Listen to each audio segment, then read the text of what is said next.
আসসালামু আলাইকুম। আজকে লেবু গাছের একটা সমস্যা নিয়ে কথা বলবো।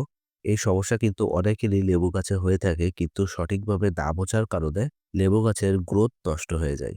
একটু খেয়াল করে দেখবেন অনেকেরই লেবু গাছের পাতা কিন্তু এমন নিচের দিকে কুঁকড়ে থাকে অর্থাৎ নৌকার মতো বাঁকা হয়ে থাকে।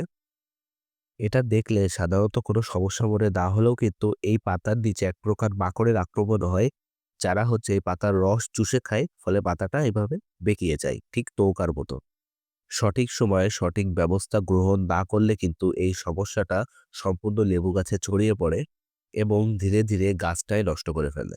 এজন্য বাজারে একটা কীটনাশক পাওয়া যায় যা আপনারা ক্রয় করতে পারেন। নাম হচ্ছে বায়োস্পিনোসাট। ছবিতে দেখানো এই কীটনাশক ১ থেকে ২ ml পরিমাণ ১ লিটার পানিতে ভালোভাবে মিশিয়ে পড়ন্ত বিকেলে গাছে স্প্রে করে দিতে পারেন। এই বায়োস্পিনোসাট কিন্তু লিফ মাইনার যে পোকা হয় লেবুর পাতায়, ওটা ধ্বংস করতেও কাজ করে। প্লাস আপনার এই মাকড়ের আক্রমণ থেকেও লেবু গাছকে রক্ষা করে। আপনারা পরিমাপের সুবিধার্থে আমার মতো এমন একটা সিরিজ ব্যবহার করতে পারেন। এইভাবে সুন্দর মতো স্প্রে করে দিবেন। একদম পাতার নিচে নিচে দিয়ে স্প্রে করে দেবেন যেন কোনো অংশ বাদ না যায়। গাছটা পুরো গোছল করিয়ে দেবেন।